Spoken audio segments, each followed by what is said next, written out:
Hey guys, welcome to another episode of Around the Table GTA. This episode is about escapism. My last episode, I know my voice kind of sounded gravelly. I literally woke up and I was like, oh, I have this idea in my head. Let me start talking about it.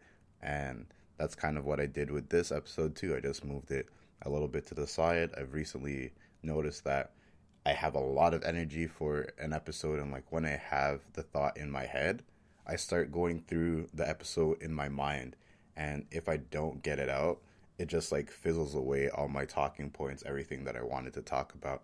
It just goes bloop and goes back to wherever it came from. But anyways, guys, this episode is going to be, like I said, about escapism, and it's really crazy that we're in a generation and a time where we're completely surrounded by escapism. I've been doing a little bit of social media cleanse. It's not my best cleanse. I can tell you that. I'm supposed to be doing 10 minutes. Sometimes I do 20 minutes. Every once in a while, I'm just on there for a day because I want to put more things out there. It's really rough, especially all the things that I'm dealing with. I am pretty stressed out to the point that I'm actually going back to some older episodes to help myself with advice from myself.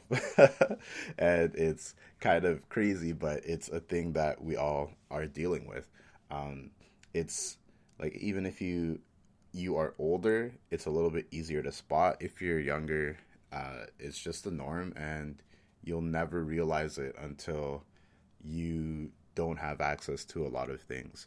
Like the last episode that I was on, or you guys should have heard if you're listening to it in order, I did meet up with a friend and we were talking about certain things that just ended up talking about like responsibility, unwanted responsibility, pressure, etc., etc. But taking that strand helps you control your life. And sometimes you don't want to be responsible for things, but at the end of the day, it's your choice. You're either going to be responsible, take the reins, or you're going to dip and figure out something else, get out of the situation that you're in. And a lot of people in this time, we are not getting out of the situations that we're in. Why? Because we have so many different coping mechanisms. And the thing about coping mechanisms, they could keep you in a spot for a very long time. And that's not good, right? It's like being in a relationship where things aren't working out, but you don't try to fix it. You just think about the better times. You need to try to fix it. And if you don't try to fix it, you're coping, right? I can't say that I'm a relationship expert, but at the same time, I do know what I want, and I do know what I can give to another person, or what I'm willing to deal with, etc. I'm very confident in myself with a lot of things. That doesn't mean that um, I can't be bad or I can't be unreasonable or whatever. But going back to the main point, escapism is what kind of destroys a lot of things. And unfortunately, a lot of us do not understand that. Especially if you're in the Western societies, you don't understand how many freedoms that you have. You are so free to do so many things compared to other people in other parts of the world. If you were to live, I wouldn't say a day, but like a month or even like a year in their life, you're going to go wild because you're like, how can I do so much with so little? Because you get the experience of not having enough. Or, you might have a complete breakdown because you can't do A, B, and C. We're surrounded by escapism. Before, like, I'm going to talk about the 90s. I'm going to sound like a fucking boomer, but it's whatever.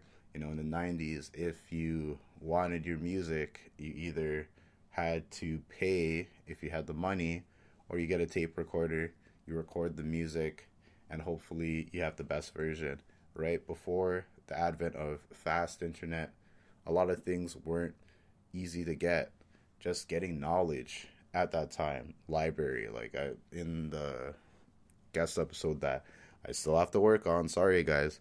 We talk about things like that where having to go to the library for the internet, right? Or for better internet because it's either dial up or library internet, And even to this day, there's weirdos in the library, watching stuff that, you should be watching at home or doing in your home. You know what I'm saying?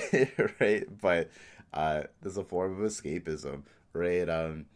Going back to the topic of music and escapism, you had very small choice. You had your local radio and you had the CDs if you could afford it. And that means you'd have to have a CD player or a Talkman if you even know what that is. But you'd have to have all the necessary tools to uh, just get a little bit of escapism, a little bit of pleasure, right? Now, with the advent of the computer, the internet, even having free Wi Fi, you have so much more than a random kid in the 90s or even an adult in the 90s.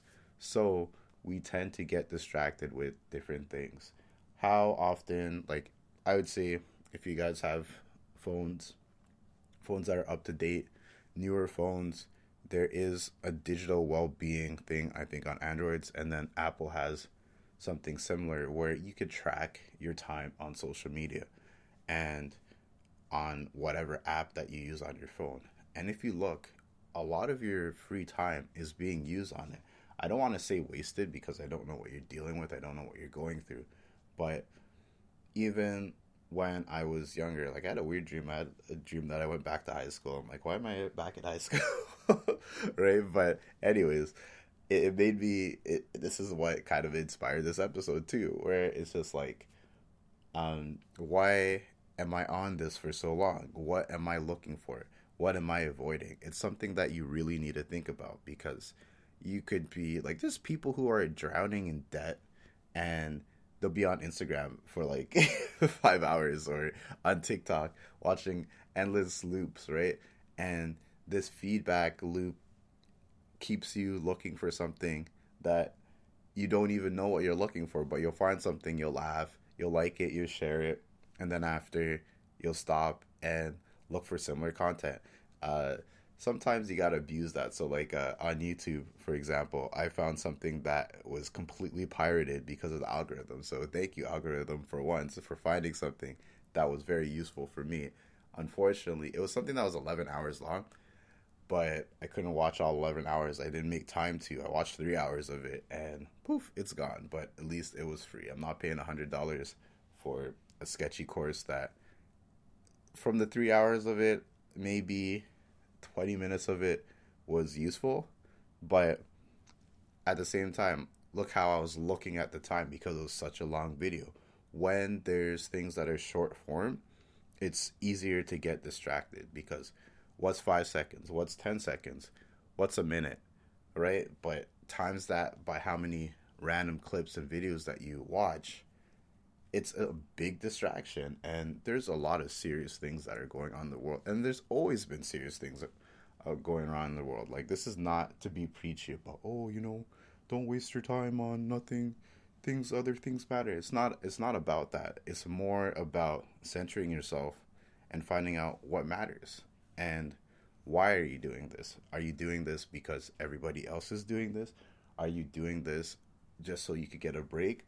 If so, if you're doing it for a break, then why do you need a break? What is it that's stressing you to take up so much time? Why aren't you creating something? Why aren't you going towards whatever dreams that you have?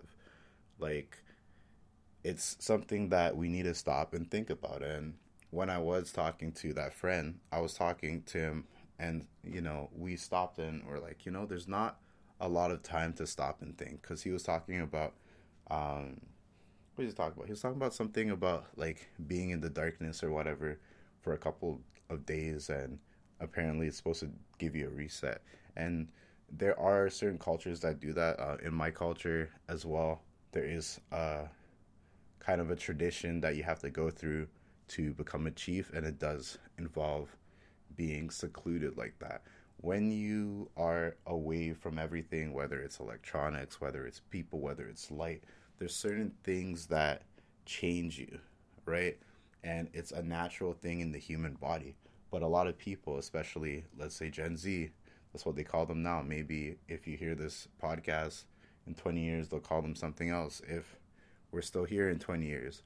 But the point is that this is something that is more natural to older people because there was less distractions. If you talk to 90s kids, they'll talk to you about, oh yeah, we used to ride our bikes and we'd sit on the electric boxes, the green boxes, not knowing that, it could blow your balls off, right? But there was only so much that you could do. Playing outside was not a punishment. It was all you could do. And it was a form of escapism, but it was a little bit more healthy. Why? Because you're out in the environment and with people in real life. That real life connection is real. I was watching a presentation and the guy was talking about when you're recording things, and this is something that's I heard even when I was in high school, but it's nice to remember. If you're listening to something versus writing something down, you retain more information when you write something down. That's why physical pen and paper. I don't know how it works with tablets, if you're right on a tablet, if it's going to work, but you retain 70% of the information, but when you're listening to something, you only retain 10%. So that's why if someone watches a clip, especially with all these videos and everything, they're going to keep watching